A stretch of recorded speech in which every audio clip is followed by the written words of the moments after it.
Cancer is a tough battle, but advancements in medical science have given us many ways to fight it.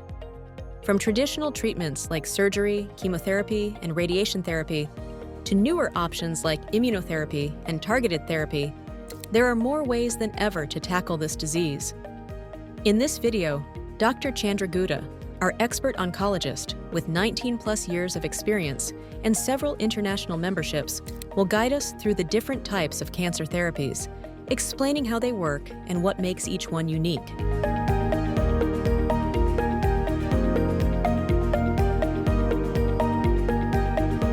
Cancer is a form of our own cells. So, our own cells in any form of the tissue have gone abnormal, crazy. So, the DNA inside has become crazy.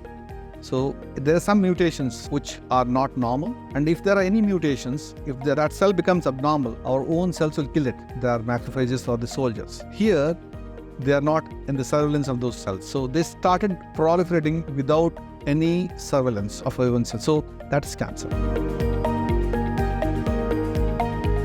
If I talk of medical oncology, as I said, we broadly divide them into 3 categories: the chemotherapy, targeted therapy, and immunotherapy.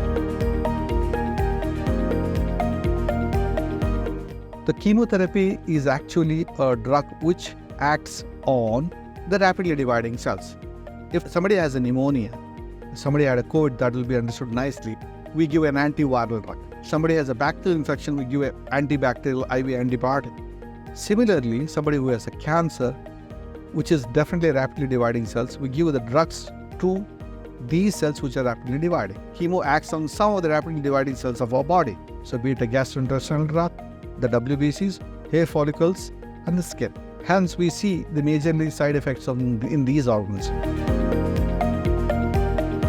Targeted agents are dependent on the organ or the cancer that you treat. For example, if somebody has a breast cancer, so we do 3 tests on the biopsy blocks: ER, PR, and HER2/neu. So HER2/neu is one of the targeted agents. We have made molecules in the HER2/neu. If I say last so many years, we have around 6 to 7 molecules against this particular subset, HER2 positive breast cancer. So it goes and targets only those cancer cells which exhibit HER2/neu. Okay, that's a targeted agent.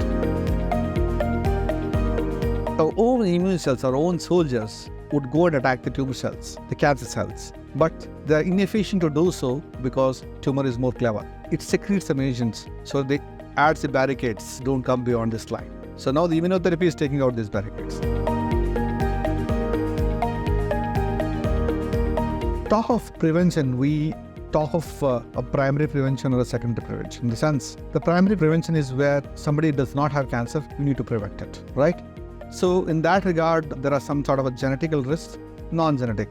So the non-genetical is like preventables are alcoholism, smoking, factories, all those etiologies has to be curtailed.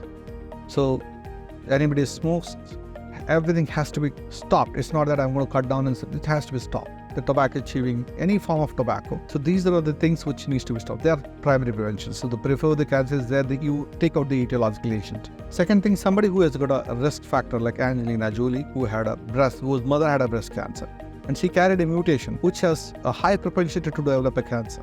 BRCA1 has a high, almost 60 to 80% of chances of developing a breast cancer, and 40 to 60% chance of developing an ovarian cancer.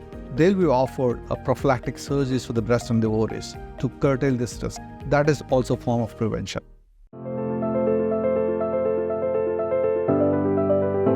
MTC is with you every step of the way. For your medical or dental trip, contact MTC today.